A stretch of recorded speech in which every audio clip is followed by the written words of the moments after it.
Les garçons, comme chez les filles il y a quelques instants, vont-ils être enfin à leur niveau, notamment sur les skis? Oscar Lombardo va-t-il faire des débuts concluants en Coupe du Monde et se qualifier pour la poursuite? Beaucoup de questions avant ce sprint. Deuxième course de cette troisième étape qui débute, Alexis, avec ce Finlandais à l'image. Mais contrairement aux filles, il ne va pas falloir attendre longtemps pour avoir des références. Dominique Windisch, Michal Krachmar et puis surtout, premier français, Antonin Guigona va s'élancer avec le dossard 5. Et oui, toujours important ces premiers dossards qui donnent un petit peu le tempo de la course, le temps de référence pour tous les autres dans leur premier tour.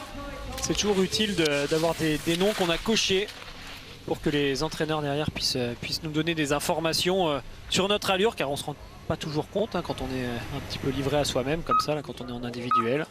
Par contre, une consigne a dû ressortir, c'est de faire attention à la première balle sur ce tir couché qui peut parfois déstabiliser les biathlètes. Dominique Windisch prend le départ, lui qui n'avait pas participé à la toute première étape à Kontiolahti. Souvenez-vous, ce premier week-end inaugural de cette saison 2020-2021, parce que son test à la Covid-19 n'était pas très clair, avait-il dit. Pour information, 700 tests ont été réalisés sur ce week-end, avant ce week-end de course, entre les organisateurs, les athlètes. Toute cette bulle, les 700 tests ont été négatifs. On est rassuré, Alexis, cette bulle semble désormais hermétique. Je trouve que l'IBU et l'ensemble des nations qui composent le biathlon circus, ce circuit du biathlon, pour l'instant a très bien géré cet aspect Covid-19. Alors j'espère que ça va tenir sur la durée. Pour l'instant, on est sur une période où ça semble bien rodé et ça semble fonctionner. Derrière, chacun va repartir chez soi pour les fêtes de Noël, et c'est là peut-être qu'il faudra faire attention pour qu'on n'ait pas de mauvaises surprises au mois de janvier. Mais en tout cas, bravo pour l'instant, car il y a eu peu d'incidents finalement par rapport à ce qu'on aurait pu redouter avant de lancer cette saison. On se retrouvera le 7 janvier, ce sera 2 semaines à Oberhof pour les premières courses de 2021. On est encore en 2020 et le dossard numéro 5, c'est le premier français, Antonin Guigona. Et des premières informations qu'on attend, Alexis, est-ce que les Français vont apprécier l'altitude de ce site à Orfilsen? Logiquement, on est vraiment comme je le répète régulièrement, sur des altitudes qui correspondent à l'altitude à laquelle les biathlètes français vivent et s'entraînent, aux alentours des 1000 mètres. On n'est pas haut en altitude sur ce site d'Orfilsen, simplement ça fait une grosse différence par rapport à l'altitude de la semaine dernière. On passe quasiment du niveau de la mer à 200 mètres à tout d'un coup 960 mètres. Voilà, ça fait quand même une belle différence en termes de ressenti au niveau physique quand on est à très forte intensité. Et si vous allez vous balader en Suède ou en Finlande et puis qu'après vous arrivez en Autriche, vous allez peut-être pas sentir la différence si vous êtes en voyage simplement pour faire du tourisme. Par contre, si vous allez courir au bord de la mer en Suède et puis qu'une semaine après vous allez courir à la même vitesse à 1000 mètres, vous allez voir qu'au niveau du souffle c'est différent, et c'est ce que ressentent les biathlètes aujourd'hui. Est-ce que le Tchèque Andrej Moravec va faire parler son expérience pour gérer ces nouvelles conditions? 36 ans, Andrej Moravec, qui a fait un très beau début de saison avec une 5e place sur l'individuel notamment. Ça allait nettement moins bien la semaine dernière. Des incertitudes aussi sur le prochain dossard. Luca Sofer, deuxième italien à prendre le départ. Voilà donc ces nations que l'on retrouve qui ont décidé de partir tôt comme à leur habitude, et puis des choix tactiques en revanche pour d'autres, comme c'est le cas pour la Norvège. On vous le rappelle, 108 biathlètes au départ aujourd'hui, et le dossard 108 sera pour Tarjei-Bø. Oui, c'est les seuls vraiment à avoir joué cette option, les frères Bø plus sur la Grid, mais sinon pour toutes les autres équipes, on va dire que ça joue à peu près normalement avec les meilleurs qui sont placés devant. Alors c'est vrai qu'on constate que l'équipe de France n'est pas placée vraiment dans le premier groupe. Les meilleurs de cette équipe de France sont plutôt placés dans le deuxième ou début de troisième groupe, j'ai l'impression, mais globalement on est sur une logique assez logique justement pour ce début de course, alors que Johannes et son frère, eux, font clairement un pari, mais un pari qui pour moi n'est pas non plus très risqué. Donc on reste, je pense, sur des conditions qui seront assez similaires pour tout le monde. Sébastien Samuelsson est à l'image, non pas à Thierry Langer, le Belge, c'est bien le Suédois qui porte ce dossard bleu de meilleur jeune. Tout à l'heure, il a porté chance à Dinara Alim-Bekava. Est-ce que ça va être le cas? Eh bien, je vous propose de tourner une pub et on se retrouve tout de suite après pour l'intégralité de ce sprint. À tout de suite.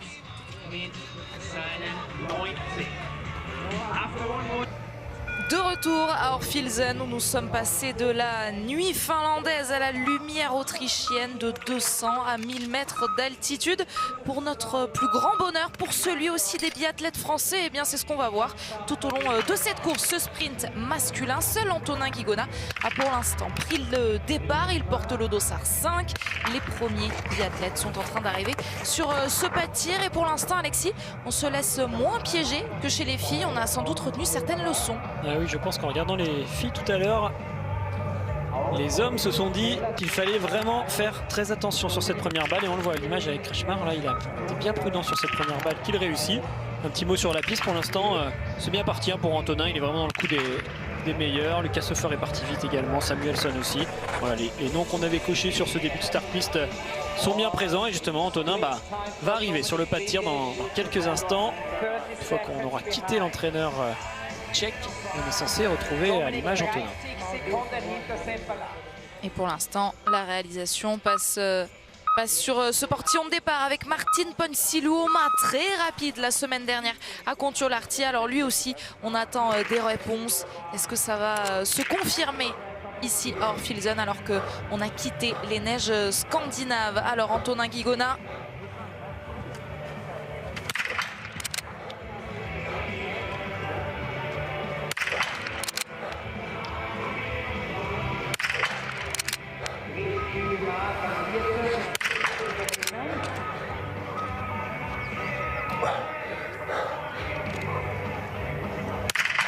Antonin Guigona a réussi le sans faute d'entrée, de quoi bien rentrer dans cette course. Alors on l'a bien entendu au niveau de sa respiration, là c'était intéressant, vous constatez vraiment ce souffle qui est complètement différent entre la première balle, on vous laissera l'écouter sur d'autres tirs, cette première balle où on est extrêmement essoufflé et puis finalement la cinquième où on l'est beaucoup moins. Alors Antonin a soufflé fort au moment de tirer sa dernière balle parce qu'il a retenu sa respiration un petit peu trop longtemps, du coup il s'est repris, il a refait son protocole d'arrivée sur les cibles pour bien aller assurer ce 5 sur 5.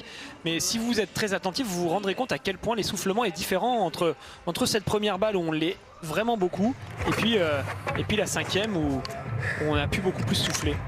Antonin Guigona qui est donc ressorti à moins de 3 secondes de Tero Sepala, le Finlandais. Et ils sont seulement 2 sur 5 à avoir réussi le sans faute pour l'instant. Lucas Hofer, là aussi c'est quelqu'un qu'il va falloir surveiller. C'est un athlète qui a l'habitude de s'entraîner à Antols. Il a l'habitude lui aussi d'être à l'entraînement sur des pistes qui sont à une altitude supérieure à 1000 mètres. Il était bien parti dans le premier tour, mais là avec un anneau de pénalité, il va reculer Lucas Hofer. Il y en aura même au moins 2. Allez, il s'arrête là.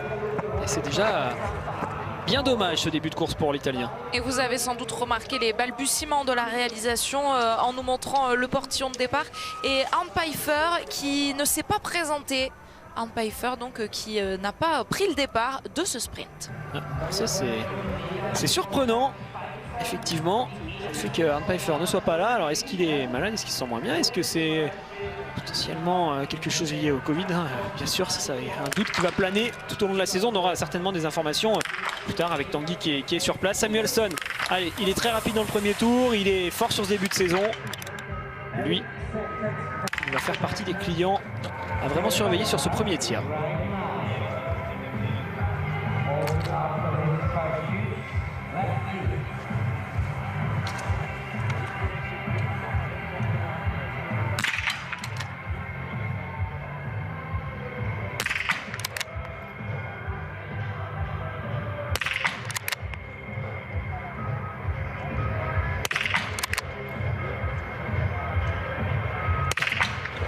Des tirs appliqués pour tous ces premiers dossards. Pour l'instant, les favoris sont bien là et on en parlait, Alexis, en avant-course. C'est aussi ça qui peut perturber les frères Beu qui vont partir plus tard et qui voient, ça leur met la pression de voir que ça se passe très très bien pour bon nombre de biathlètes. C'est sûr que s'ils voient qu'il y a beaucoup de 10 sur 10, ils vont tout de suite comprendre qu'il va falloir faire la même chose. Après, d'une manière générale, il faut toujours aller chercher de toute façon ce 10 sur 10. On ne va pas réinventer le biathlon aujourd'hui. Et si vous vous demandez pourquoi Samuelsson respirait beaucoup moins fort qu'Antonin, c'est tout simplement parce qu'il est sur une cible où le micro qui nous permettrait d'entendre son souffle est plus loin de lui.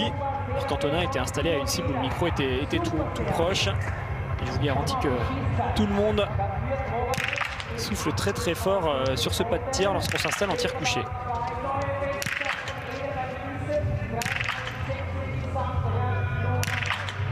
Benjamin Weger, lui, s'est laissé piéger par cette première balle. En revanche, c'est impeccable pour Simon Eder qui est passé devant Antonin Guigona. Antonin Guigona, toujours ses 5 secondes de retard désormais sur Sébastien Samuelsson qui est en tête après ce premier tir. Simon Eder qui a été vraiment très efficace. Alors, l'enjeu pour les biathlètes, c'est de ressortir placé après ce premier tir. Il faut être vraiment dans le gros paquet de tous ceux qui ont bien réussi leur début de course. Et puis après, la différence se fait sur les tirs debout. Donc pour l'instant, effectivement, on constate qu'Antonin est 4e, mais surtout il est à 4 secondes du meilleur temps. Donc il est vraiment dans ce paquet avec les meilleurs. Jesper Nelin, très rapide dans le premier tour. C'est lui qui a le meilleur temps de ski pour l'instant dans ce début de course. Il va peut-être ressortir en tête. Oui, il est arrivé avec 3 secondes d'avance sur le pas de tir.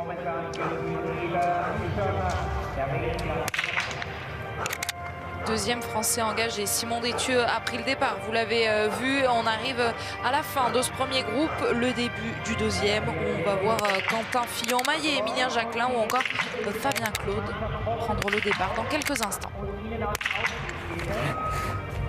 Piégé par une première balle également, Jesper Nelin, il va aller à une reprise sur l'anneau de pénalité, mais on le sait tout à l'heure à 9 sur 10. Il y avait des filles sur le podium.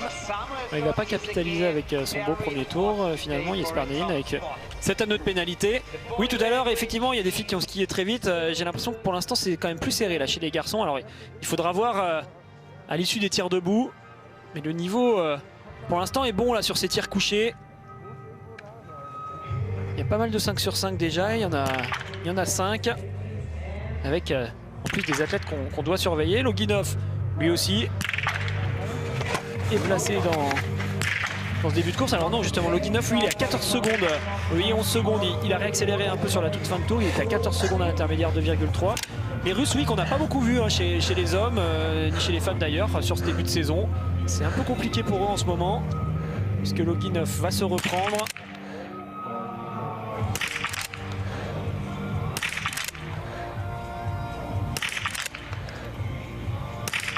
Il en laisse échapper une sur ce tir. Ce n'était pas la première cette fois, mais bien la deuxième. Alexander Loginov va donc aller sur l'anneau de pénalité qui mesure 150 mètres. On voit les entraîneurs russes, ouais, ça doit pas être facile en ce moment pour eux. Et surtout qu'à la même période, la saison dernière, Alexander Loginov, il faisait vraiment partie des tout meilleurs. Ici à Orfilsen, justement, il avait enchaîné 2 podiums, 3e du sprint et 2e de la poursuite. Ouais, ça revient pour Sepala sur le tir debout. Ce sera le premier tir debout de ce sprint. Jakob Fak, lui, en tir couché. Bon début de saison pour Jakob Fak, assez régulièrement dans le top 10, voire mieux.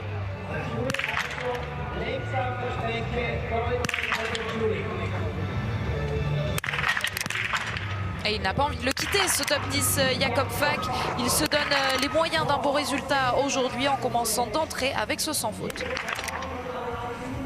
Ça pourrait bien que c'est gagné à 10 sur 10 par contre sur cette course masculine. On voit là, il y en a pas mal des athlètes qui vont pouvoir le jouer le 10 quand ils arriveront sur leur tir debout. Simon Détieux vient de partir dans le premier tour, il est à 3 secondes à 1,1 km, c'est vraiment le tout début. On va attendre qu'il ait passé les premières montées pour vraiment analyser son temps. Et Julian Eberhardt à domicile, à surveiller évidemment. Vous voyez, il était très rapide dans le premier tour. Il y aura finalement une erreur pour lui. Ponsi Luoma, là aussi on a un athlète qui a skié vite. Premier tour. Allez, un tour pour Julian Eberhardt. Et justement, vous parliez de début de saison timide, Alexis. C'est le cas de l'Autrichien qu'on va quand même beaucoup voir à l'image, puisqu'effectivement, il joue à domicile ici à Orfilsen. Le tir de Martin Ponsi Luoma. Il n'y aura pas de sans faute. Non, effectivement, il va faire un petit cadeau à ses adversaires. Il était avec Nelin le plus rapide de ce premier tour finalement. Nelin, on l'a vu, il est ressorti après avoir fait son tour de pénalité à 23 secondes en 12e position. Et Antonin qui arrive dans les tunnels avant de remonter en direction du pas de tir, qui se prépare à aller chercher son tir debout. Alors justement, vous voyez, il vient de terminer cette phase vraiment de descente où il a pu récupérer. Là, il est sur une partie de transition. Et puis voilà, on va arriver dans cette dernière montée, cette dernière rampe finale avant d'arriver sur le pas de tir qui commence à la sortie de ce tunnel. Ici, et c'est là que Antonin doit être malin parce qu'il faut à la fois garder de la vitesse, continuer à pousser, mais en même temps se préparer au tir debout, car les tapis du tir debout, qui commencent à partir du tapis numéro 16, sont vraiment tout de suite à l'entrée dès qu'on arrive à la sortie de cette bosse, et donc il faut être extrêmement rapide pour récupérer.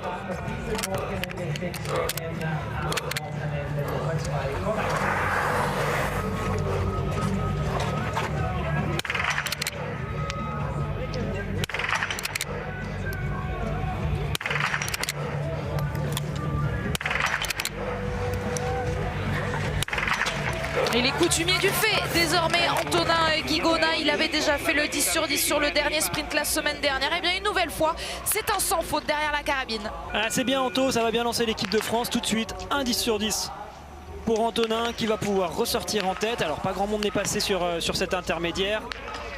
Mais il a fait le boulot. Un tir qui a semblé facile en tout cas quand on le regardait. Je ne sais pas si ça a été la même chose pour lui derrière la carabine. Alors on voit hein, par rapport aux semaines précédentes à Kontiolahti, on a changé de cible. On était sur des cibles électromécaniques à Kontiolahti. Là désormais on est sur des 100% électroniques.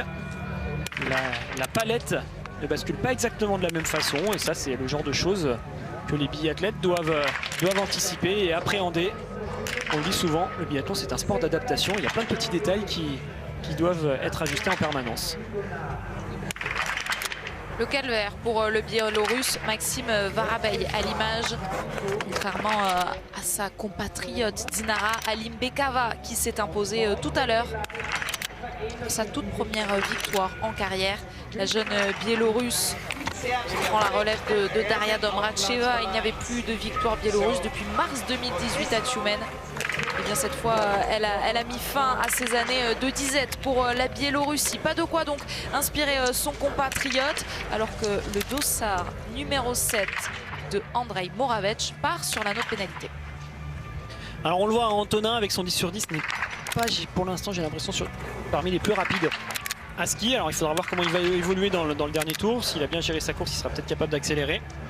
Et certains athlètes à 9 sur 10 pourraient ressortir quasiment dans son temps. On voit hein, que c'est pas là et seulement à 15 secondes avec un tour de plus. Il faudra être bien attentif. Samuelsson lui peut le jouer le 10 sur 10 et donc sortir devant Antonin.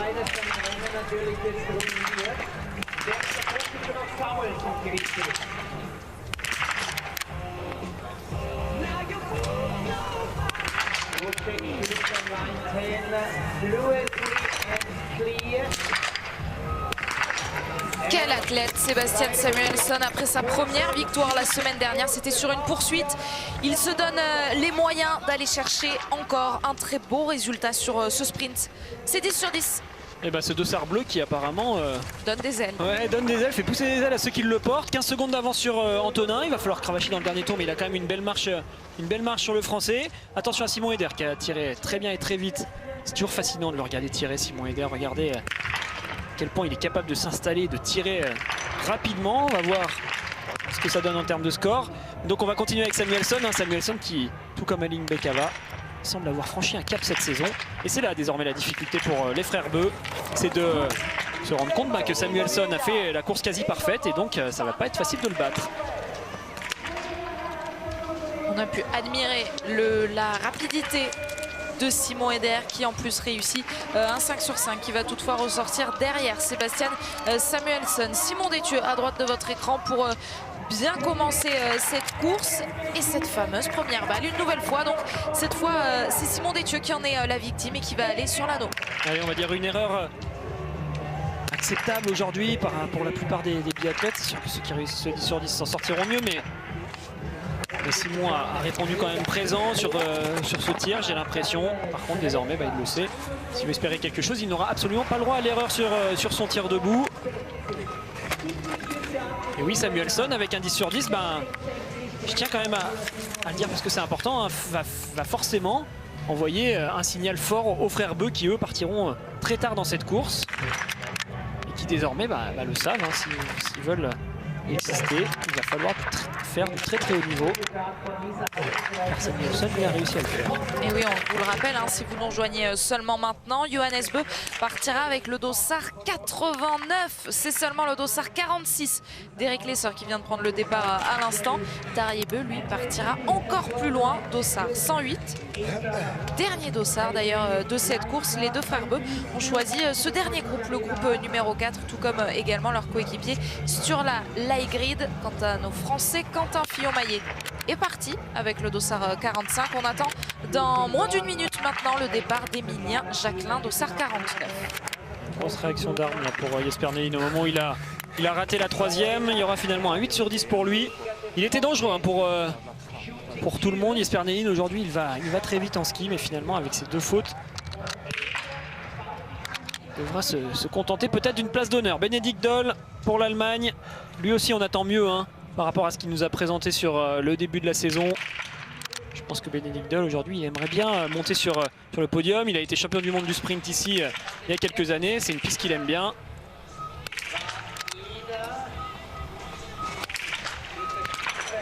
Et qui sait, il pourrait créer la surprise, oui. 3 ans après ce titre, c'était en 2017. Voilà, lui aussi va ressortir au contact des tout meilleurs. Jakob Fak, alors Jakob Fak pour l'instant il est bien placé. Il faudra voir après le tir debout s'il est capable de tenir vraiment sur ces 10 km. Pour l'instant il est parti vite, mais sans lui manquer de respect hein, puisqu'il a 1 an de moins que moi, donc je peux y aller. Il fait quand même partie des plus anciens du circuit et il peut peut-être avoir un peu de mal en toute fin de course. On verra d'ailleurs, il est arrivé sur le pas de tir. Jakob Fak, voilà, on le retrouve. Allez, c'est parti. Ce qui va lui aussi ressortir avec un 10 sur 10.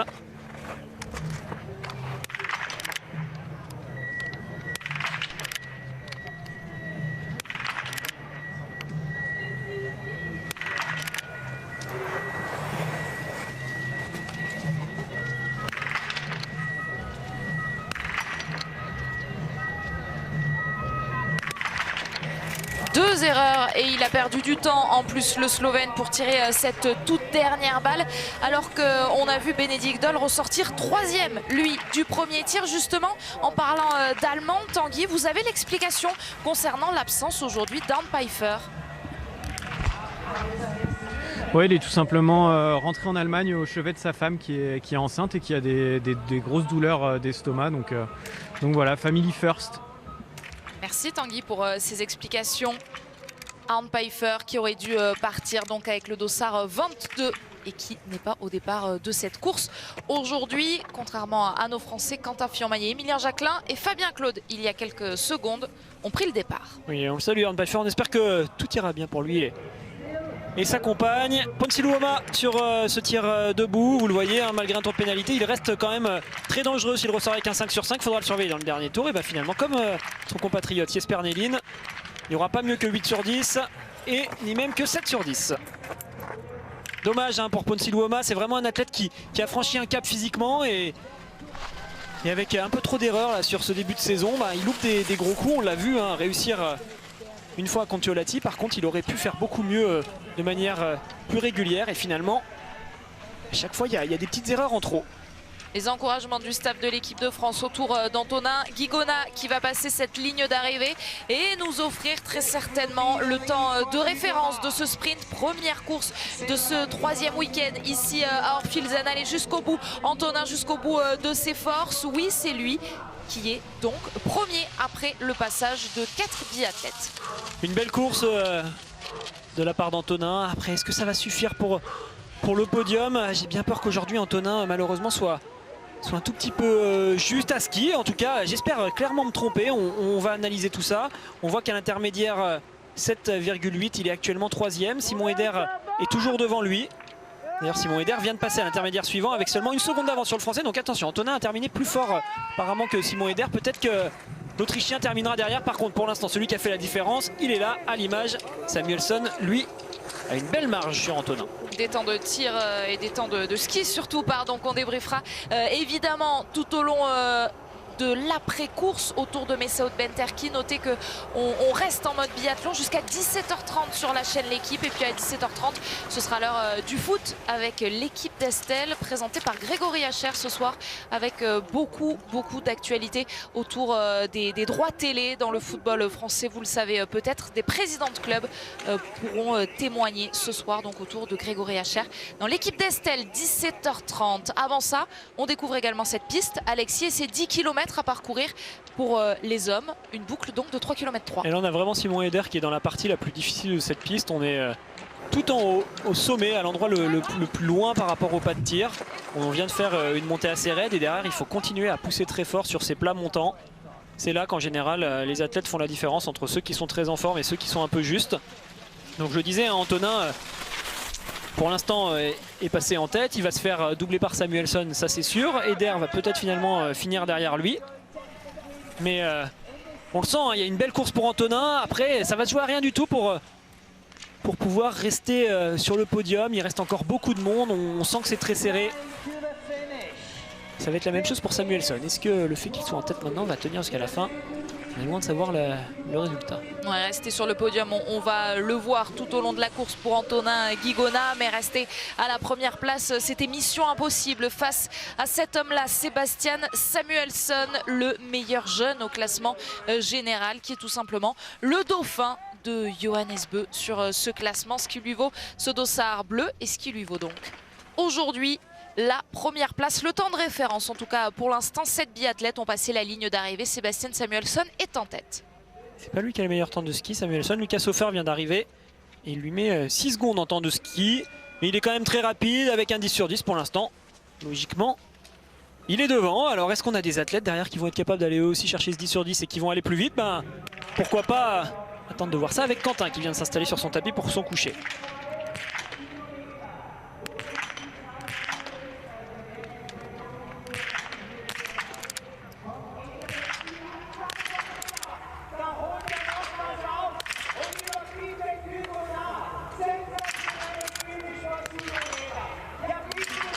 Elle est impeccable, elles sont toutes dedans pour Quentin Fillon-Maillet. Il va ressortir haut dans les tout meilleurs temps, peut-être même en tête, Alexis. Oui, bah c'est les deux plus rapides avec Emilien Jacquelin qui devrait arriver dans quelques instants.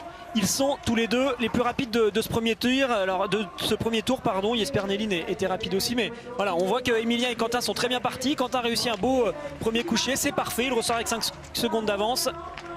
La fusée Quentin Fillon-Maillet pour l'instant est en bonne route. Et malheureusement, seulement un dixième a suffi pour Simon Eder pour passer devant Antonin Guigona sur cette ligne d'arrivée. Antonin qui rétrograde à la 3e place. Simon Détieux pour le debout. Ouais, dommage, cette double première balle ratée.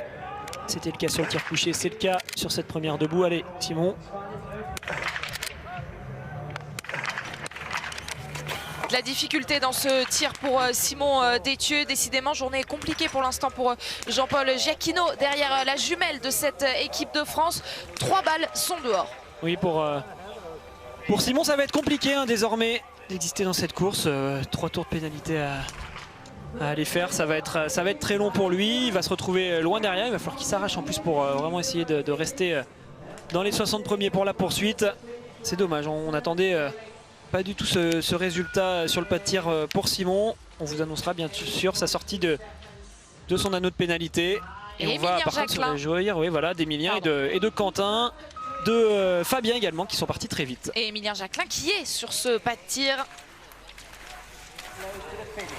Et une nouvelle fois la réalisation qui évite les Français. Pourtant, vu la rapidité à ski d'Emilien Jacquelin, nous on va surveiller son tir. Il y aura un anneau de pénalité à parcourir. Oui, c'est vrai que là la réalisation, faut quand même le signaler, hein, c'est important. Emilien Jacquelin a le meilleur temps du premier tour. C'est pas normal qu'on le voit pas sur son tir, même si Jesper Nelin fait un excellent résultat.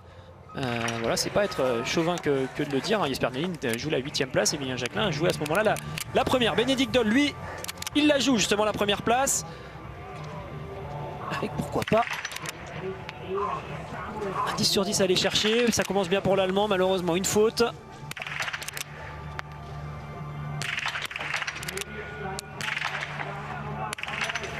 Une faute qui va lui permettre de continuer à être dangereux, Bénédicte Doll.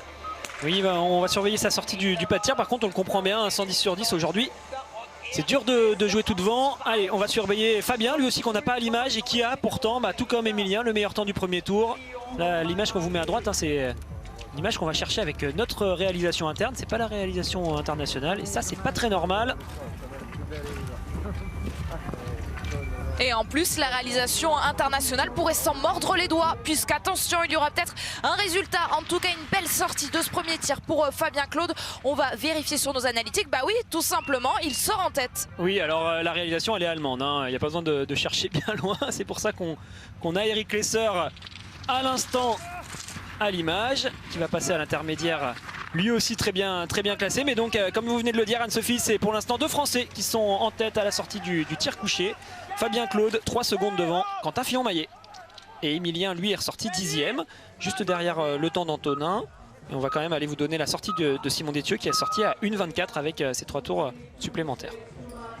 Jakob Fack pour continuer à enchaîner ses top 10. Il n'est jamais sorti du top 10 depuis le début de cette saison. Il est sur le podium du général en 3e position. Alors est-ce qu'il va tenir aujourd'hui? 7e provisoire, donc 18 biathlètes seulement ont passé cette ligne d'arrivée. Ponce Luoma en direction de la ligne d'arrivée, mais avec un 7 sur 10 aujourd'hui, quand on voit les scores qui est un petit peu partout, même s'il va très vite sur ses skis de fond, ça va pas être suffisant, je pense, pour vraiment faire une très belle course pour le Suédois. Allez, il s'arrache, c'est important d'aller chercher des secondes quoi qu'il arrive pour pouvoir exister dans la poursuite, limiter la casse au maximum. Avec 3 tours terminés à 32 secondes de Samuelsson, c'est quand même un bon résultat pour Ponce Luoma qui, du coup, très logiquement, quand je regarde les analytiques, a le meilleur temps. Vous le savez, seuls les 60 premiers seront qualifiés pour la poursuite de demain. On sera ensemble dès 10h45 demain pour vivre d'abord le relais féminin et ensuite la poursuite masculine. Ce sera l'inverse dimanche, 10h45 également pour l'horaire du rendez-vous. Cette fois, ce sera la poursuite féminine et le relais masculin. Il est vraiment allé très vite, Samuelsson. Alors on avait constaté chez les féminines que les Suédoises étaient légèrement moins rapides que lorsqu'on était à Kontiolahti. Là pour l'instant chez les garçons ça se vérifie pas. On va attendre l'arrivée des tout meilleurs. Emilien Jacquelin, Simon Détieux sont sur la piste. Quentin également. Et on vous le rappelle, hein, ils sont en tête pour l'instant. Fabien et Quentin à la sortie du tir couché. On va donc avoir de gros espoirs sur leur tir debout.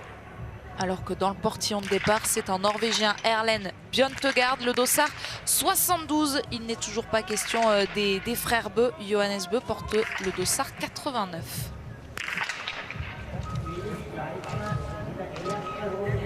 Et malheureusement pour Jérémy Finello, il y aura là aussi beaucoup de tours de pénalité.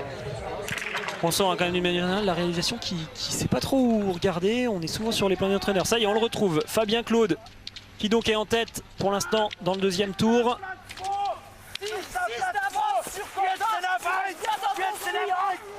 En plus il est avec Bénédicte Doll, donc ça c'est une bonne chose. Bénédicte Doll qui lui s'arrache, hein. Il est dans son dernier tour, il est à fond complètement pour essayer de reprendre du temps sur Antonin qui est juste devant lui. Et on a entendu les encouragements de Vincent Vitoz et ses 6 secondes donc d'avance sur Quentin Fillon-Maillet qu'on a bien vu à l'intermédiaire, transmise par l'entraîneur de l'équipe de France à Fabien Claude. Garanitchev à l'image avec son dossard 58 qui dispute ses premières courses de la saison. Oui, ben justement à cause du Covid-19, il avait été bloqué dans sa chambre car son collègue de Chambray avait été contrôlé positif au Covid.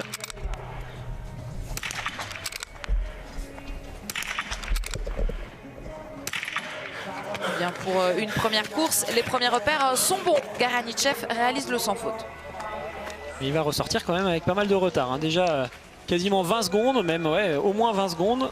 21 secondes de retard après un seul tir, ça fait quand même beaucoup. Alors on a vu Fabien qui était dans les skis de Bénédicte Doll, un des Norvégiens à surveiller, Christiansen s'installe sur le pas de tir, mais Fabien il va falloir qu'il soit prudent car Bénédicte Doll est dans son dernier tour, il est complètement à fond. Fabien, il lui restera bien un tir à aller faire.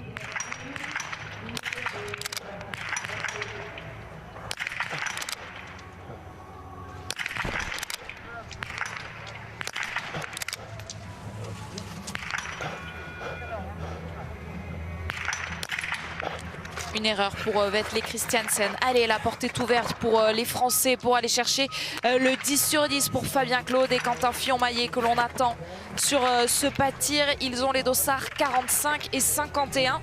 45 pour Quentin, 51 pour Fabien. Et bien regardez, c'est le 43 qui est actuellement à l'image et ce sera 9 sur 10 aujourd'hui pour Pépé Femling.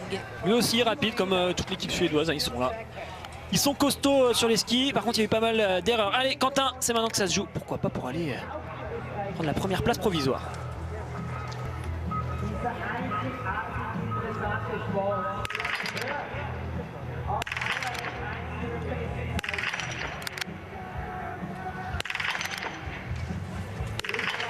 Elles ont toutes basculé basculer les cibles pour Quentin Fillon-Maillet et ça fait 10 sur 10. Ouais, c'est du très haut niveau là de la part de Quentin. Ça a été un tir, alors il a eu un tout petit problème de réarmement il me semble entre la quatrième, la troisième et la quatrième, mais par contre c'était vraiment du très haut niveau et il ressort en tête avec 14 secondes,8 d'avance sur Samuelsson. Il est dans la course Quentin, on va désormais attendre le tir de Fabien. Énorme performance de Quentin Fillon-Maillet. Allez, désormais il faut parcourir une nouvelle fois ces 3 km 300 pour pouvoir couper cette ligne rouge d'arrivée en première position. 15 secondes d'avance sur Sebastian Samuelsson après ce tir. On va voir si c'est la même chose sur la ligne d'arrivée. Et on surveille d'autres concurrents. Alexis, c'est loin d'être fini avec Eric Lesser à l'image qui nous a fait peur. Il était menaçant pour Quentin. Dommage pour lui parce que là il loupe vraiment une belle course avec ce tour de pénalité. Il avait commencé tout comme Quentin sur un tir bien rythmé. Et derrière, bon bravo Quentin, quelle force d'aller chercher ce 10 sur 10. Mais vraiment en plus on a senti qu'il était costaud derrière la carabine, qu'il avait envie. J'ai eu un peu peur quand je l'ai vu hésiter là au niveau de son réarmement. Finalement, toutes les cibles sont devenues blanches. Mais il reste encore beaucoup de monde. Alors on a le dossard 47 avec Félix Leitner. Très bien, vous l'avez dit Anne-Sophie, c'est le 51.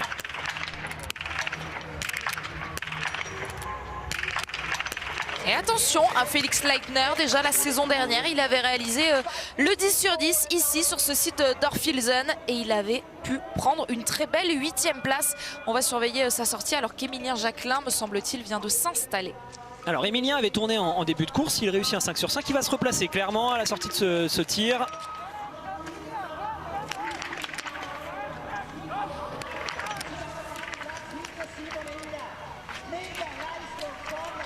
Il n'y aura pas de 5 sur 5, Alexis. Alors se replacer dans quelle mesure? Alors qu'on suit quand même à gauche Bénédicte Doll qui est en train d'arriver, qui ne pourra pas aller chercher le temps de référence de Sebastian Samuelsson, mais qui vient échouer vraiment à une poignée de secondes, 7 secondes d'écart pour l'Allemand sur le Suédois. Ouais, une course très correcte pour Bénédicte Doll, à 7 secondes de Samuelsson, avec une pénalité de plus.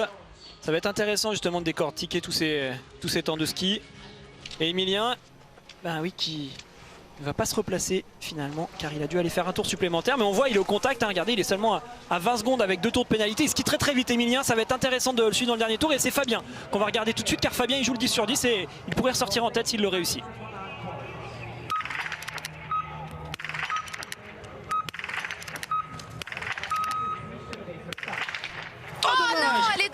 Elle est dehors la dernière balle pour Fabien Claude alors que clairement il allait être plus que dangereux mais il doit aller sur cet anneau de pénalité. Alors attention Alexis, on voit ce chrono là, il peut quand même espérer une très belle place. Oui, il peut vraiment ressortir pour jouer le podium. Après, bon vraiment pour analyser son tir, c'est presque logique qu'elle soit dehors. Malheureusement cette dernière balle, il la tire trop vite. On sent qu'il est en train d'accélérer, il met tout à l'engagement, c'est très bien. Je trouve que c'est des belles attitudes quand même de la part de Quentin. Ça passe sur une balle, 2 balles, 3 balles. La 4e elle est top et la 5e on sent qu'il a plus de marge et qu'il va se faire avoir. La sentence tombe, un tour de pénalité, mais le fait qu'il ait tiré très vite, regardez, va lui permettre de ressortir quasiment au contact de Quentin, avec pourtant un tour de plus. Et quand on sait à quel point il est rapide depuis le début de cette course, Fabien Claude, ça nous laisse espérer, ça nous laisse, tous les espoirs sont permis pour cette équipe de France. Justement, les détours rapides par la zone mixte, où Antonin Guigona nous a fait la gentillesse d'attendre avec Tanguy Kérois et Thomas Gonçalves. Ouais, Antonin qui a tiré à 10 sur 10 aujourd'hui mais qui va reculer au classement parce qu'il y a des Français là qui vont passer devant. Ouais, c'est une course de très haut niveau aujourd'hui. Moi j'ai essayé dans les premiers dossards de montrer direct un bon niveau quoi, avec un 10 sur 10 au tir. Un ski engagé, je suis parti assez fort pour rentrer dans cette course sans hésitation. Ça a été un peu dur de finir pour moi, j'ai pas encore le niveau de tenir ces 3 tours. Et il y a pas mal de gars derrière qui sont capables de le faire, donc ça va très vite aujourd'hui. Oui, puis il va falloir attendre longtemps pour avoir vraiment le résultat parce que les Norvégiens ont fait un choix étonnant. Ouais, les Norvégiens ont pensé que la piste allait lustrer, donc c'est un phénomène d'humidité et de froid qui fait que ça peut vraiment avoir des conditions qui vont de plus en plus vite. Je crois que ça ne sera pas vraiment le cas aujourd'hui pour eux. Malgré tout, les conditions sont stables, donc il faudra attendre jusqu'au dernier dossard pour pouvoir tarier, faire sa course. Lui qui a gagné son premier sprint il y a 10 ans ici à Orfilsen et qui a gagné aussi le dernier sprint en date à Kontio. Donc moi j'aime bien ce genre d'histoire, je crois que je suis supporter de Tariebo aujourd'hui. Merci Antonin. Merci. merci pour les statistiques aussi, Antonin Guigona, dont on saura se resservir. Mais pour l'instant, c'est bien 2 Français qui sont en tête du deuxième tir, Quentin Fillon-Maillet et Fabien Claude. Attention, Alexis, la menace norvégienne, elle vient quand même après le premier tir. Et oui, désormais les Norvégiens rentrent dans le jeu. Ils ont tous un dossard assez élevé. Alors on a vu Christiansen, il s'est raté sur le premier tir avec une erreur. Par contre, pour Johannes Dalle, c'est bien ressorti devant les Français. Il est en tête à la sortie du tir numéro 1. On va suivre Björn Tegard, mais on le voit, il est légèrement distancé pour l'instant dans le premier tour. Mais ils sont encore beaucoup, les Norvégiens, à pouvoir être devant. Et puis on va regarder les derniers tours des Français parce que c'est en train de se jouer pour Quentin, Emilien et Fabien. Dans 30 secondes maintenant, un peu moins, Johannes Bö va pouvoir prendre le départ de cette course, de ce sprint. Lui qui a fait le choix avec son équipe norvégienne de partir dans les tout derniers dossards, de partir dans ce dernier groupe. Et bien le voici, Johannes Bö, avec ce dossard jaune de leader du général, le rouge pour le leader du sprint. Il a remporté les 3 derniers sprints ici, hors Filzen, lors des saisons passées. Mais c'est son frère Tarjei qui partira avec le dossard 108 qui a remporté le dernier sprint. Allez, Quentin Fillon-Maillet sur la piste. Ouais, ça va très vite pour les Français sur la piste. Regardez, tir à 10 sur 10 pour Quentin Fillon-Maillet, tir à 10 sur 10 pour Samuelsson. Et pour 100, il y a 24 secondes d'avance en faveur du Français. C'est ce qu'on attendait de voir justement, la forme qui devait être meilleure ici à Orphizen que ce qu'elle n'a été à Kontiolahti. Et ça se confirme, ils sont tous très rapides. Pour l'instant, les Français sur les intermédiaires à 7,8 km sont aux 3 premières places. Quentin est en tête devant Fabien, lui-même devant Emilien. Donc Samuelsson se retrouve désormais 3e. Les Français font vraiment une course de folie. Emilien a l'air ultra rapide avec pourtant son 8 sur 10. Il est là à jouer le podium. Donc est-ce que les Norvégiens vont être capables de faire descendre ce trio français? On va vivre une fin de course vraiment stressante. C'est exceptionnel ce qu'on est en train de vivre sur la chaîne L'équipe. On a même envie de dire, bon, ça valait le coup d'attendre un petit peu pour vivre ce genre de course. Après seulement 3 podiums pour l'équipe de France, je vous le rappelle, et un seul pour cette équipe de France masculine. C'est Fabien Claude qui l'a offert, excusez-moi, au bleu sur la poursuite. Alors qu'on retrouve Garanichev et cette équipe russe nettement moins en forme que les Français, puisque même avec un 10 sur 10, il accuse déjà 30 secondes de retard. Garanichev, est-ce qu'il va le faire? Oui. En revanche, derrière la carabine, les sensations sont très bonnes. Bon, il est parti à 33 secondes de retard de son tapis. On verra à combien il arrive quand il se passera l'intermédiaire. Allez, Quentin, est-ce qu'il a gagné cette course? Pour l'instant, c'est trop tôt de le dire, mais il a fait quelque chose de très chouette. Allez, Quentin Fillon-Maillet, le 10 sur 10, c'est un temps de ski génial pour Quentin Fillon-Maillet qui attendait d'avoir de meilleurs repères à ski, notamment à Kontiolahti. Eh bien, on est monté en altitude de 200 à 1000 mètres. On a retrouvé le soleil et on a retrouvé des couleurs au sein de cette équipe de France. Quentin Fillon-Maillet passe la ligne avec 27 secondes d'avance sur Sebastian Samuelsson.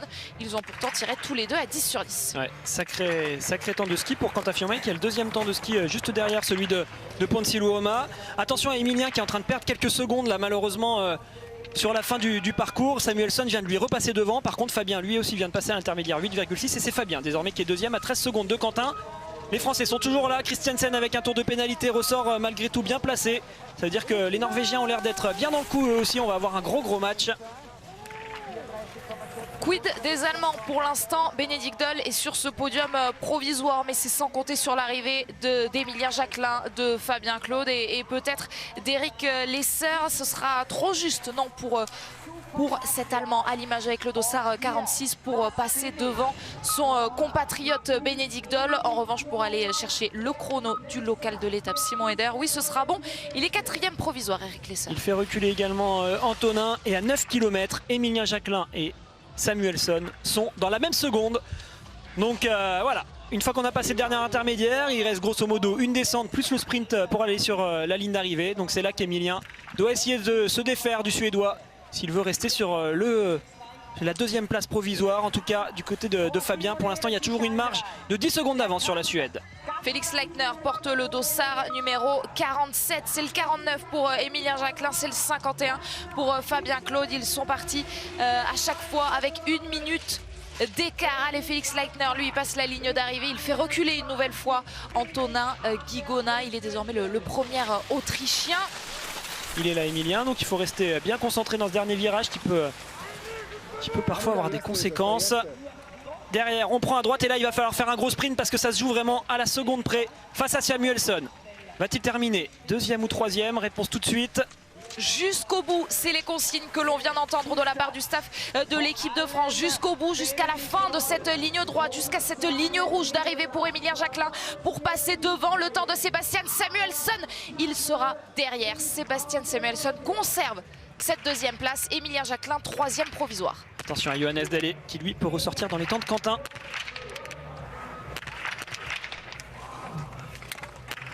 Ah, il est là, le duel France-Norvège que l'on attendait tant. Johannes Dalé va ressortir. Ah, il va même peut-être bien ressortir devant Quentin, j'ai l'impression. Oui, avec au moins 8 secondes d'avance. Hop, 9,6 très exactement. Il est là pour l'instant. Celui qui va prendre la tête, parce qu'on le sait, hein, Johannes Dalé c'est un solide dans le dernier tour. Fabien Claude finit bien avec son 9 sur 10, il va passer 2e. Lui il va réussir à aller chercher ce chrono de Sébastien Samuelsson. On vous le dit, hein, une pénalité de moins qu'Émilien Jacquelin. Le 9 sur 10 aujourd'hui pour Fabien Claude qui lui permet de venir chercher cette 2e place provisoire avec 12 secondes d'écart sur Quentin Fillon-Maillet, toujours premier. Et pour l'instant, meilleur temps de ski pour Émilien Jacquelin. 2e temps de ski pour Fabien Claude. Bon, bah, les Français sont au rendez-vous. Ils nous ont montré de belles choses. Maintenant, on va devoir attendre la course des Norvégiens. Donc, on va déjà vibrer avec, également la première course en carrière pour Oscar qui s'installe. Oscar Lombardo, 20 ans à peine, qui profite donc de ce 6e quota pour l'équipe de France. Enfin, qui profite, qu'il le mérite, hein, puisqu'il y a eu des sélections avec les meilleurs jeunes pour l'équipe de France. Et c'est Oscar Lombardo, la semaine dernière, qui a remporté 2 courses, une le samedi et une le dimanche, qui lui permet donc de participer à sa première Coupe du Monde. Alors c'est très important de bien resituer, hein, ce qu'on va attendre des jeunes qui vont prendre cette 6e place en équipe de France. Simon l'a bien dit tout à l'heure, alors qu'on voit qu'Oscar a raté sa première balle. Il a réagi derrière pour faire des clics. C'est pas facile, hein, d'arriver dans la cour des grands.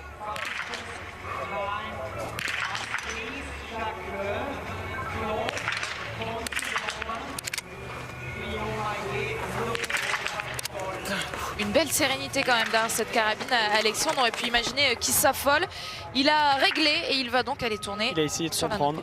Effectivement, il a essayé de comprendre. Donc comme je le disais, hein, il va y avoir pas mal de turnover, je pense. Ça va beaucoup tourner pendant toute la saison sur cette 6e place. Le but, c'est de faire monter des athlètes qui sont très jeunes pour qu'ils découvrent ce circuit. Et puis, ils reviendront plus tard quand ils seront vraiment à maturité. Oscar a vraiment gagné sa place sur les sélections. C'est lui qui était devant tous les autres. Il a monté de très belles choses cet été. Donc c'est logique qu'il soit ici. Mais par contre, on va pas s'attendre à ce qu'il gagne tout de suite. C'est pas le but. Le but, c'est vraiment qu'il découvre ce circuit de la Coupe du Monde et qu'il voit ce qu'il reste à faire pour jouer avec les tout meilleurs. Au moment où Johannes arrive sur le pas de tir, et Johannes, ça va être intéressant de le suivre. C'est lui qui a le meilleur temps pour l'instant dans le premier tour. Et Oscar Lombardo nous l'a confié, il était plutôt impressionné. Ça faisait bizarre, disait-il, de voir les biathlètes qu'il voyait pourtant pour l'instant à la télé, notamment Johannes Beu donc, qui s'installe pour ce premier tir.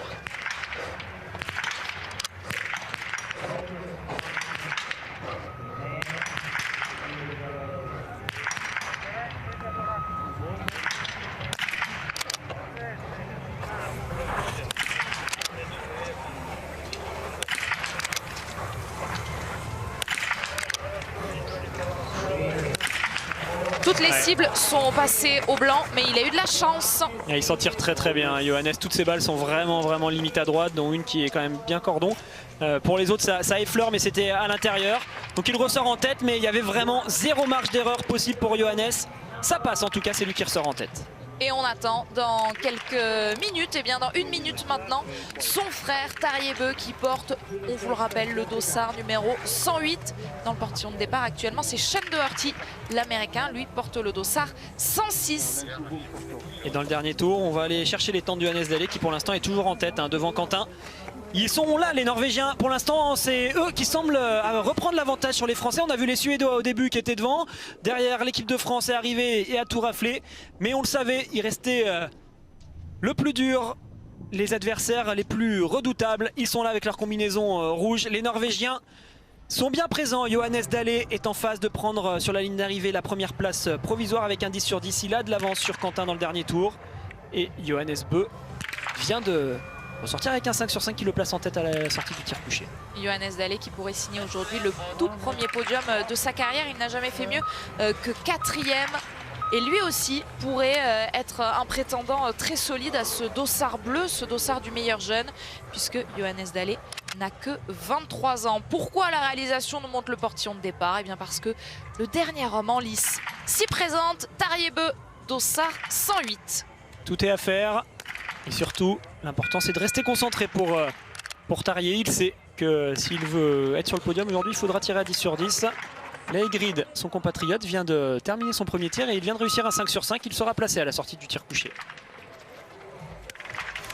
Tariebeu a remporté le dernier sprint la semaine dernière devant Arne Pfeiffer qui, on vous le rappelle, n'est pas là, et devant également Johannes Bø, son frère, qui pour l'instant n'est pas descendu de ce podium du sprint. Un autre Norvégien, Vetle Christiansen à l'image. Nous, c'est surtout Johannes Dalle qu'on attend, mais attention quand même à Christiansen qui passe toutefois derrière Emilien Jacquelin. Et surtout, si vous regardez bien votre télé, vous allez vous rendre compte qu'il n'y a plus de soleil désormais sur cette piste ici à Orfilsen, et c'est ça qu'ils ont joué les Norvégiens. Le retour de l'ombre qui veut dire également le retour du froid, baisse de température de 1 ou 2 degrés qui fait peut-être bien réaccélérer cette piste. Finalement, Antonin nous disait que ça allait peut-être pas se produire, mais là quand on regarde les temps de ski des Norvégiens, j'ai l'impression qu'ils ont fait le bon coup, car pour l'instant c'est eux qui vont les plus vite de partout quand je regarde les analytiques, et Johannes Dalle est en train d'accroître son avance. 19 secondes d'avance à ce kilomètre 9 devant Quentin Fillon-Maillet. Alors toutefois, Alexis, à combien de secondes on peut mesurer cette avance rendue possible par l'ombre et par le froid qui est en train d'arriver sur Orfilsen? Ça, je pourrais pas l'estimer, c'est impossible à dire vraiment en données chiffrées. Par contre, oui, peut-être que ça va plus vite. Alors, est-ce qu'ils sont plus forts ou est-ce que ça peut plus vite? C'est dur de le savoir. Par contre, je pense qu'ils ont été malins. C'est les seuls à avoir joué ça. On le voit hein, clairement là sur les images. Il n'y a plus de soleil. La piste est baignée d'ombre désormais. Donc on est passé peut-être de température tout à l'heure aux alentours des -3, peut-être du -5 maintenant. Ça peut faire sa différence avec cette piste qui va lustrer de plus en plus vite. En tout cas, si je regarde les temps du premier tour, c'est Johannes Bø qui a le meilleur temps dans le premier tour, Johannes Dalle qui a le deuxième temps. Et puis voilà, on le voit au niveau des temps, les Norvégiens sont présents. Ils peuvent potentiellement tous ressortir devant les Français. Pour l'instant, à la sortie du premier tir, on a Johannes Bø qui est en tête, suivi par Johannes Dalle, Fabien est ensuite troisième, et juste derrière lui, il y a Laegrid. Tariebeu n'est pas encore passé sur le pas de tir, donc voilà, si on calcule bien, s'ils sont tous à 10 sur 10, on pourrait avoir 4 Norvégiens aux 4 premières places.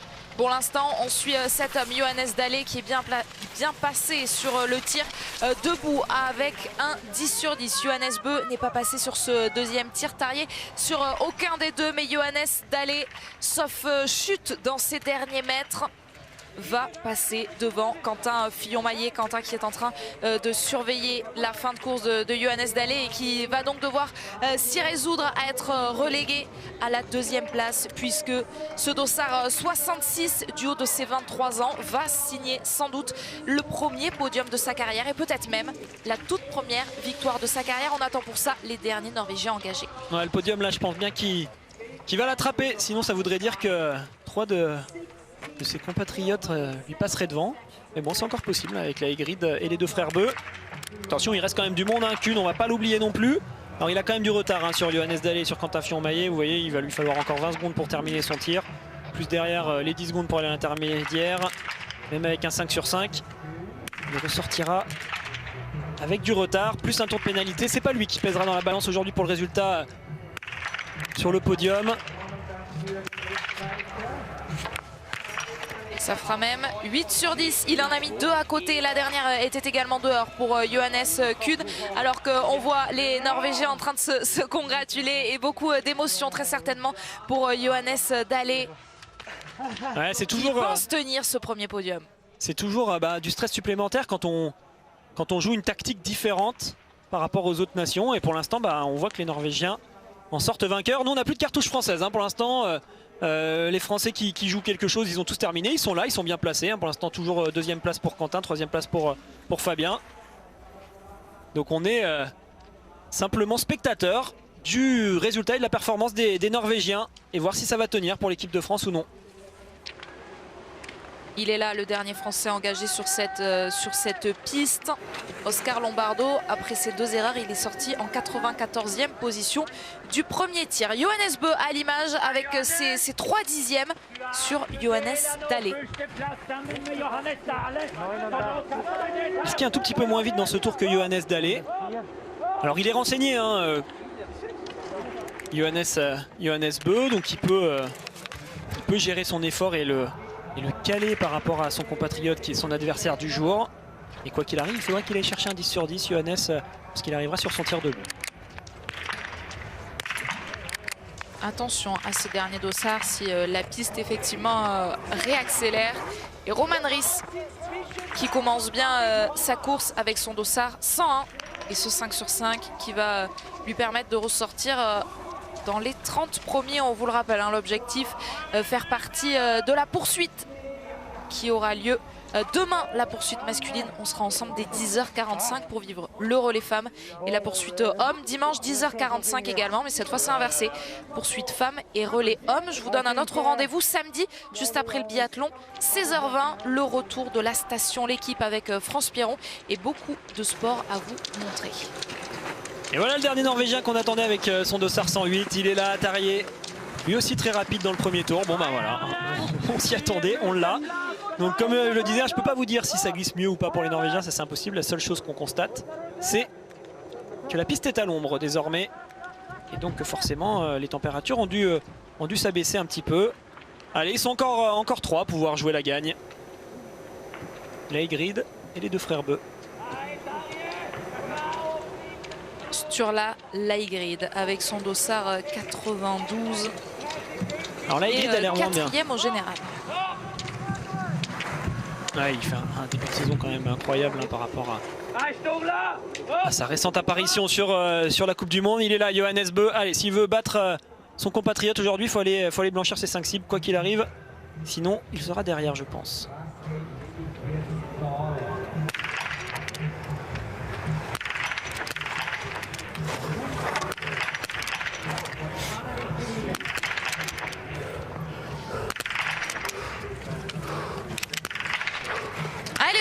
Elle est dehors, la dernière balle, la petite fenêtre entrouverte pour Johannes Beu, en tout cas pour ses concurrents directs. Je ne l'ai pas vu venir celle-là, alors face à Johannes Dalle, ça risque de ne pas être suffisant du coup. On verra quand même comment il va se plier dans le dernier tour. Il est capable de nous surprendre, Johannes. Par contre, on voit qu'il y a de la place. Il y a 17 secondes pour se mettre entre Johannes Dalle et Quentin Fillon-Maillet sur la ligne d'arrivée. On va faire les calculs lorsqu'il va sortir de cet anneau de pénalité, mais vous voyez, il va être à peu près... sur les temps de retard de Fabien. Alors qu'on on va surveiller donc cette sortie du pas de tir de Johannes Beu qui ressort en 4e position avec ce 4e temps du 2e tir. Donc Quentin Fillon-Maillet est devant, détour rapide par la zone mixte où on va avoir une réaction de Quentin Fillon-Maillet qui est en direct et on va suivre dans le même temps le tir de Tarrier Beu. Ouais, Quentin, c'est une course folle avec Tarrier là, qui arrive sur le pas de tir avec ces Norvégiens qui sont en fin de start list. Mais en tout cas pour vous, peu importe le résultat, finalement c'est une très belle course aujourd'hui. Ouais, c'est une bonne analyse. C'est vrai que je suis content de ma course, c'est du 100%, aussi bien sur le ski que sur le tir. Donc ouais, je fais avec la forme en cours du jour. Je pense qu'il demande encore à évoluer, mais c'était mieux sur Consolati, un tir à 100%. Donc je suis content de ma course. Voilà. Petite déception parce que les Norvégiens en partant derrière, c'est vrai qu'on est obligé de patienter jusqu'à la fin de course pour savoir le classement final. Donc c'est une attente qui est pas toujours agréable parce qu'on maîtrise plus là. Mais sinon, ouais, content de la course et puis ouais, satisfait de pouvoir faire une course à 100% et de me faire plaisir sur la piste. C'est toujours plus plaisant, c'est sûr, quand on joue devant, mais au niveau des sensations, au niveau du tir, voilà, je me fais plaisir. On disait avec Antonin ce matin, c'était une belle journée pour faire une belle course, il fait soleil, il y a des belles conditions, donc voilà. Si le podium tient, vous revenez nous voir après la cérémonie des fleurs? Ouais, bien sûr. Merci beaucoup. Et on espère le revoir, donc Quentin Fillon-Maillet qui est pour l'instant 2e sur cette ligne d'arrivée, alors qu'on revoit l'erreur de Johannes Beu qui vaut à Siegfried Mazé, l'entraîneur français de cette équipe de Norvège. Cette grimace, Johannes Beu qui est donc ressorti 4e après le 2e tir et toujours cette menace, Alexis, qu'on a vu pendant l'interview de Quentin. Ça, c'était sur le premier tir. Tarrier Beu est ressorti à 2 secondes de son frère. Oui, alors ils étaient 3 à être dangereux, effectivement, les deux frères Beu. Donc on a vu pour Johannes, il y a eu un tour de pénalité, mais il reste quand même là pour pouvoir jouer la 2e place. On va voir comment il se place sur les premiers intermédiaires du dernier tour. On a eu Laigrid également qui est passé sur le pas de tir. Laigrid, finalement, il allait faire un tour de pénalité supplémentaire. Donc il va se retrouver lui aussi un petit peu derrière par rapport à ce qu'on aurait pu craindre. Et puis désormais, on va attendre le passage effectivement de Tarrier, hein, qui pour l'instant est complètement dans le match. Il est ressorti deuxième de ce premier tir.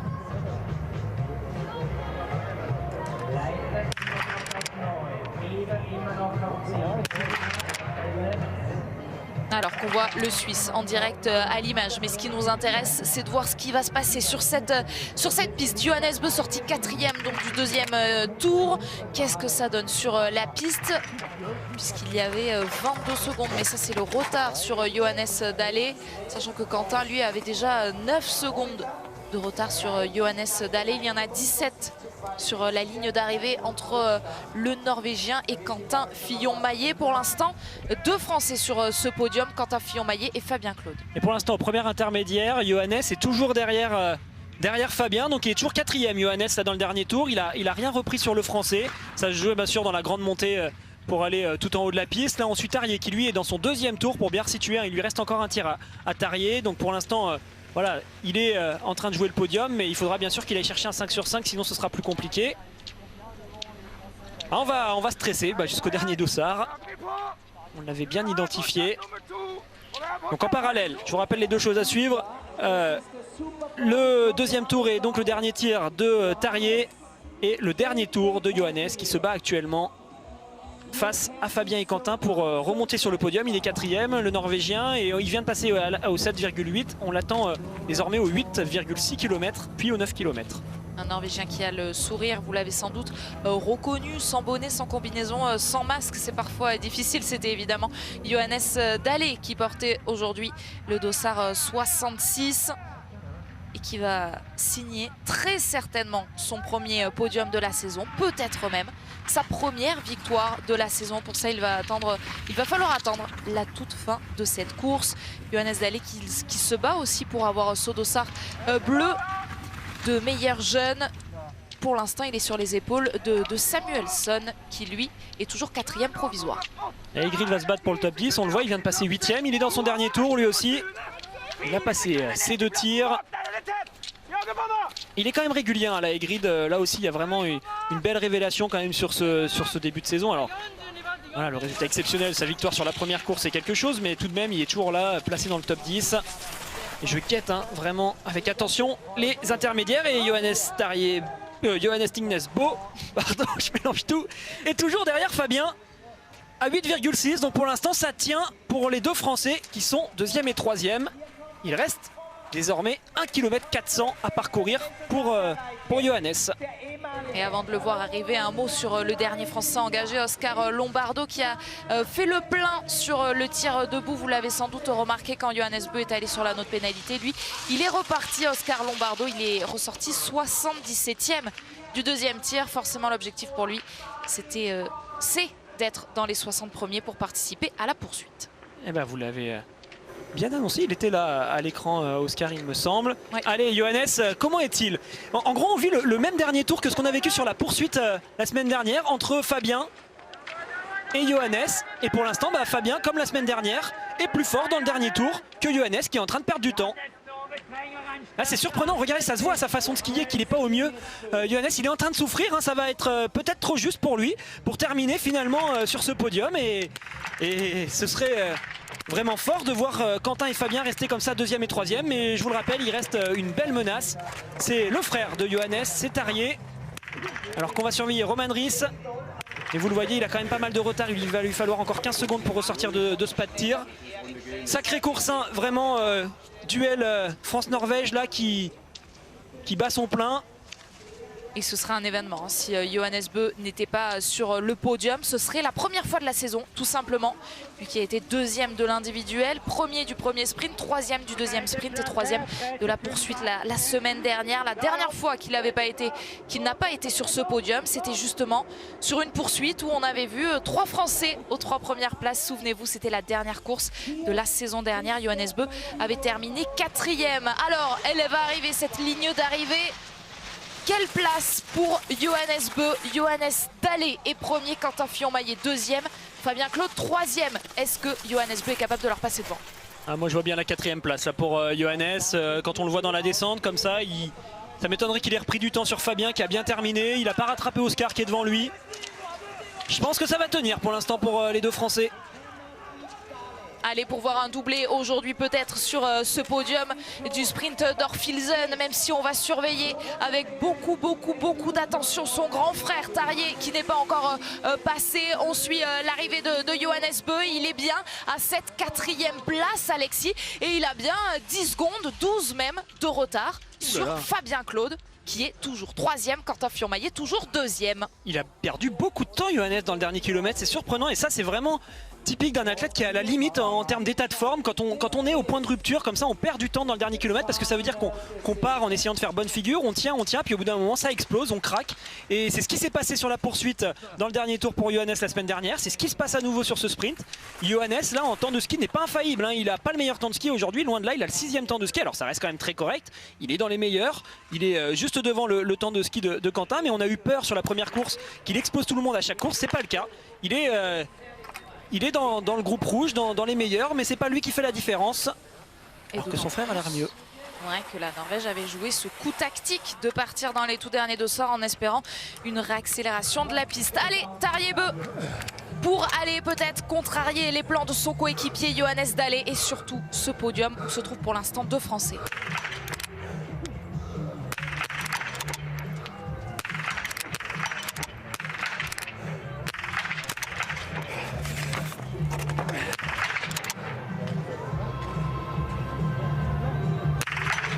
Oh, il craque, il a craqué Tarjei Bö, il a craqué, 2 balles sont dehors, 300 mètres supplémentaires à parcourir et le podium donc qui sent bon pour ce doublé français. Oui bah là avec 2 tours, s'il revient devant les Français ce serait quand même surprenant. Alors on va quand même suivre Tarjei qui peut rester placé, on le voit bien avec Emilien Jacquelin avec un 8 sur 10 aujourd'hui, il est pour l'instant 6e.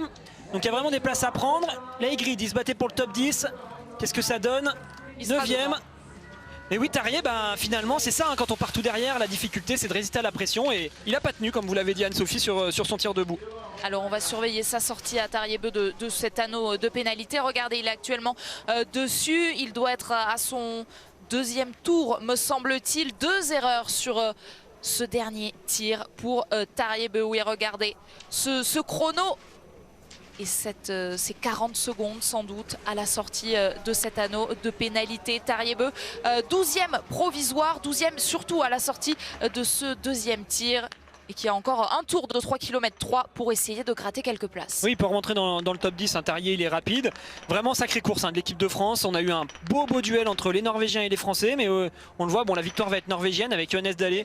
Ça fait longtemps hein, qu'on attendait qu'il s'impose. Voilà, il le mérite, bourré de talent, très jeune lui aussi. C'est un athlète qui doit venir dans l'ombre un petit peu de Johannes qui gagne tout, de l'autre Johannes, du coup, vu qu'il s'appelle Johannes aussi. Mais c'est beau de voir ces images-là. Félicitations à lui. Je trouve que c'est un athlète qui a beaucoup de talent.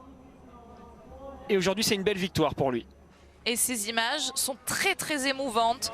Johannes Dahle qui est en plus félicité par Johannes Bö. Johannes Dahle qui va vivre la toute première victoire de sa carrière et il va partager le podium avec 2 Français, Quentin Fillon-Maillet et Fabien Claude, qu'on attend d'une seconde à l'autre au micro de Tanguy Kéroas et de Thomas Gonçalves. 2 podiums pour l'équipe de France Alexis et ces larmes, cette émotion tellement spontanée et tellement belle de Johannes Dahle sur la chaîne L'équipe. Il y a tellement de pression, les places sont tellement chères dans cette équipe norvégienne. Vous voyez bien, tout le monde peut jouer la victoire. On l'a vu, là, ils étaient 3 ou 4 en fin de course à pouvoir jouer le podium. Il y a dû avoir du stress, beaucoup d'attentes pour Dahle. Et ça fait plaisir là de vraiment le voir se lâcher comme ça. Johannes Dahle qui a vécu ses premiers départs en Coupe du Monde il y a 2 ans, en 2018, et qui a vraiment tourné autour de ce podium la saison dernière. La fois où il en était le plus proche, c'était sur la Mastart d'Oberhof, où il avait terminé 4e, c'était en janvier. Et puis à Pokljuka aussi, on l'avait vu par exemple, 5e de l'individuel. Il compte 3 6e place également, mais donc jamais ce podium. Eh bien, il va monter sur la plus haute marche de ce podium pour la toute première fois de sa jeune carrière, 23 ans à peine. Et à la fin, c'est donc toujours Johannes qui gagne. Mais cette fois, ce n'est pas Johannes Bö, mais Johannes Dahle. Allez, passer cette émotion norvégienne, Alexis. On va quand même se réjouir et commencer à faire un bilan extrêmement positif pour cette équipe de France. Pour Quentin Fillon-Maillet, 2e, et Fabien Claude, 3e. On va regarder si Tarrier est capable de terminer dans le top 10. Ce sera intéressant pour la poursuite, mais oui. Déjà 2e podium pour Fabien cette saison. Si on lui avait dit ça avant le début de l'hiver, je pense qu'il aurait signé direct. Donc, il l'avait dit quand même, il a dit moi je vise 3 podiums cet hiver, mais il est... Et d'entrée là, il peut aller en chercher. Il peut aller en chercher beaucoup d'autres. Fabien 3e aujourd'hui, c'est beau. Quentin qui fait une course magnifique. Hein. Bon, bah, il est tombé sur plus fort que lui avec un Johannes Dahle qui était sensationnel sur les skis. Donc voilà, c'est comme ça, mais Quentin, belle réaction, ça y est, il tient son premier podium, il montre qu'il est vraiment là. Et puis on l'a vu au moment où il a félicité Johannes Dahle, Johannes Bö, qui est content pour son compatriote, mais qui doit aussi quand même se poser des questions sur son état de forme. Et parce qu'on a vu en plus tout à l'heure chez les filles les écarts qui étaient assez faibles, c'est sensiblement la même chose chez les garçons. Hein. Donc on peut voir vraiment ce classement revenir par l'arrière et on va le débriefer longuement. Je vous le rappelle, on est ensemble pendant un moment encore jusqu'à 17h30, jusqu'à l'équipe d'Estelle, présentée ce soir par Grégory Hacher avec beaucoup d'actualités, notamment autour des droits du football français, des droits télé. Plusieurs présidents de clubs, plusieurs présidents de Ligue 1 pourront réagir dans l'équipe d'Estelle, donc présentée par Grégory Hacher. Mais avant ça, on va vivre un podium, ce doublé français. Et puis Alexis, on en parle souvent de cette cérémonie des fleurs qui récompense les 6 premiers. Et pour l'instant, on attend de voir où va se positionner Tarrier Bö. Mais il y a 3 Français dans cette cérémonie puisqu'Emilien Jacquelin est 6e. Oui, pour l'instant, Tarrier est toujours 12e. Mais oui, sacrée course d'Emilien avec un 8 sur 10, 6e. Un petit peu à l'image de ce qu'on a vu avec Julia chez les filles. C'est vraiment des Français qui sont là, qui sont performants sur les skis. Et puis ce qu'on a essayé d'expliquer à Kontiolahti se confirme avec vraiment une équipe de France qui a bien plus fière allure aujourd'hui au niveau de son ski. On va féliciter aussi Antonin. Hein. Antonin 13e pour l'instant sur la ligne d'arrivée. Il vient de reculer suite à l'arrivée de l'Allemand, il me semble. Non, Ries lui est passé 16e. Et on a vraiment une belle course collective là, de l'équipe de France. Une poursuite qui va être vraiment trop cool à suivre. Ça, c'est chouette. Et ce sera demain, je vous le rappelle, 10h45 le rendez-vous pour la poursuite masculine. On commencera quand même par le relais féminin et puis dimanche 10h45 également. On fera l'inverse, poursuite féminine et relais masculin. On va vivre 2 poursuites de très haut vol auxquelles participeront 5 Français puisque Oscar Lombardo est actuellement 79e sur cette ligne d'arrivée. Aujourd'hui, c'est vraiment le plus fort qui a gagné. Quand on regarde Johannes Dahle, il a été le plus rapide à ski, mais 16 secondes au 2e temps de ski. C'est vraiment lui qui a fait la différence. Derrière, c'est très serré en temps de ski. Et puis il a tiré à 10 sur 10. Donc bravo champion. Belle victoire. Et Tanguy et Thomas vont pouvoir le féliciter en direct. Johannes, tell us about your feelings. Parlez-nous de votre sensation, vos émotions après cette première victoire. I felt very good today and it's a track that suits me. I got to use a lot of Je me my sens powers tellement bien aujourd'hui, c'est vraiment une course une piste qui me correspond bien. Got a perfect 10 out of 10. It was just to push as hard as I can on the last lap. Et vraiment, quand j'ai fait le 10 sur 10, je me suis dit, ok, il faut tout donner sur la piste. We see you just a few minutes ago right there and it was so On vous a vu il y a juste quelques minutes à peine et vous sembliez si ému. Moment for me to be on top of the podium. Ouais, c'est vraiment un moment incroyable pour moi d'être sur la plus haute marche du podium. To be on top in the World Cup, it's just amazing. So it's a lot of emotions going through my body now. Être vraiment au plus haut sur la Coupe du Monde, c'est un sentiment et une sensation incroyable pour moi aujourd'hui. Puis quand on voit ce qu'il doit battre pour pouvoir terminer premier de son équipe, Johannes Dahle. En plus, il y a vraiment ce facteur sur les courses en sprint de stress où on sait qu'on a réussi une belle course, mais on maîtrise plus le résultat des autres. On est obligé d'attendre la fin du tir des autres. Alors, il a dû attendre jusqu'à ce dernier tir de Tarrier Bö pour vraiment être sûr de sa victoire. Et là, quand on sait que ça passe, qu'est-ce que ça fait du bien. Il fait plaisir à voir ce classement, en tout cas pour ceux qui sont fans de l'équipe de France. On voit vraiment que tout le monde a répondu bien présent et les grosses nations sont là, l'Allemagne, la Norvège et puis les Suédois avec Samuelsson qui lui aussi confirme quand même un excellent début de saison, même si aujourd'hui il n'est pas sur le podium. Alors, quelle place aujourd'hui pour Tariebeu? Est-ce qu'il va laisser tranquille cette cérémonie des fleurs à Émilien Jacquelin? Eh bien oui, ce sera bon. On aura bien 3 Français parmi les 6 premiers aujourd'hui et 2 Français sur le podium à la 2e et à la 3e place. Quentin Fillon-Maillet et Fabien Claude, puisque Tariebeu, lui, arrive en 11e position. Tariebeu avec le dossard 108, tout dernier dossard de ce sprint. Ils avaient tenté le coup tactique, le coup stratégique, les Norvégiens. Mais c'est derrière la carabine qu'il y a eu trop d'erreurs pour espérer mieux que cette 11e place donc pour Tarier. Johannes, lui, est 4e. On vous avait promis un sprint complètement fou, c'est plus que ça encore. 2 Français sur le podium, ils sont 3 dans la cérémonie des fleurs. Le match France-Norvège, Johannes Bö, d'autres enseignements sur sa forme précaire en ce début de saison. Débrief complet avec toutes les réactions et on vivra un moment de légende du biathlon français. Ça nous emmènera jusqu'à 17h30 et l'équipe d'Estelle, à tout de suite. Vincent, premier double podium de la France, ça fait du bien. Ça fait du bien au coach. Ouais, bien sûr, ça fait du bien. Il y a toujours beaucoup de tension avec les Norvégiens qui partaient derrière. Mais on savait qu'il nous fallait un petit peu de temps pour rentrer dans la saison. Peut-être là, on a retrouvé une neige beaucoup plus compacte, un site un tout petit peu plus en altitude. Puis aussi, voilà, à un moment donné, il faut plus se poser de questions, il faut y aller. Et voilà, une belle équipe de France aujourd'hui.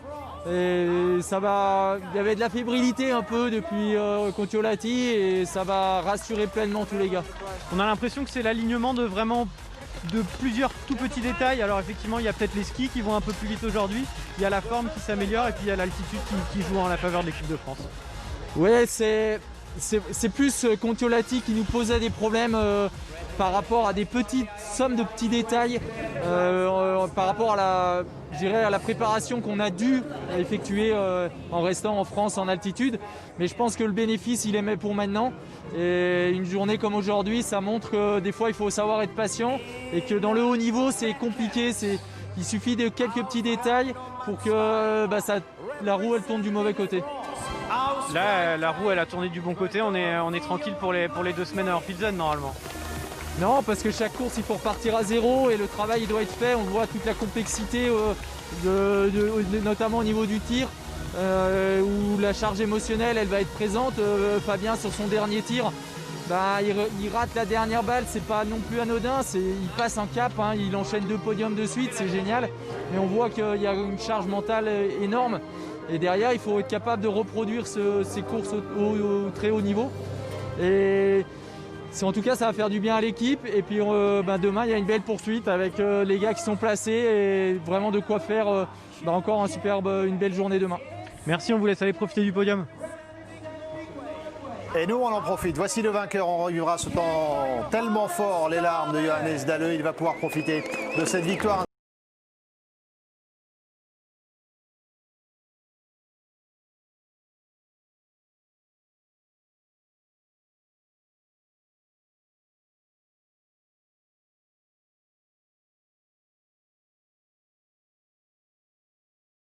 De sa carrière.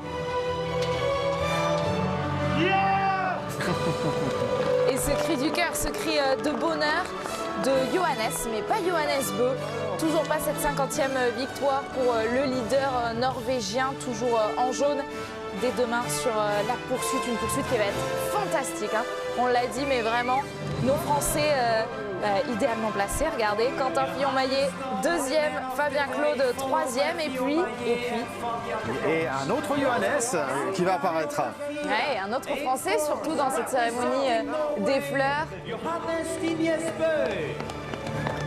Et Johannes Bö, 4e seulement du sprint aujourd'hui. On va prendre le temps de décrypter sa course, mais alors il le vit bien visiblement.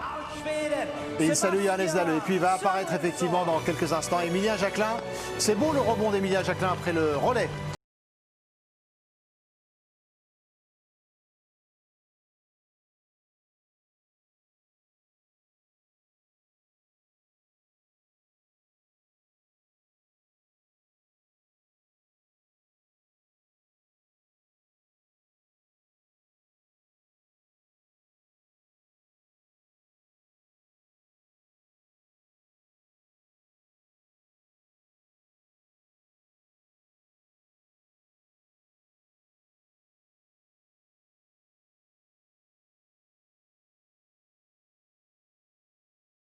Ça.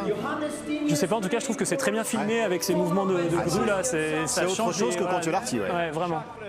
En fait, je crois que c'est un protocole Covid. D'accord. La dernière fois, on se checkait les coudes. Bon, bah là, on lève la casquette. C'est une façon de les féliciter. Mais d'habitude, on n'hésite pas à s'embrasser, à s'enlacer sur le podium. Ce qu'on ne voit pas cette fois-ci.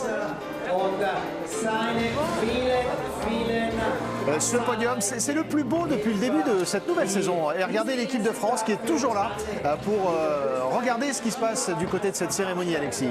Alors c'est le plus beau pour nous parce qu'on supporte l'équipe de France forcément et qu'il y a deux Français, ça fait plaisir. C'est le plus chaleureux, c'est le plus festif. Ouais, c'est le plus festif. Par contre, je signale quand même la force de l'équipe de Norvège au passage. Aujourd'hui, c'est encore un athlète différent qui vient gagner. Là, Egrid a gagné la première, Johannes a gagné, ensuite Tarjei a gagné aussi, il me semble. Hein. Et désormais, maintenant, un quatrième vainqueur norvégien. C'est un record. C'est incroyable. Qui avait déjà eu lieu, mais c'est un record, oui, qui est désormais égalé.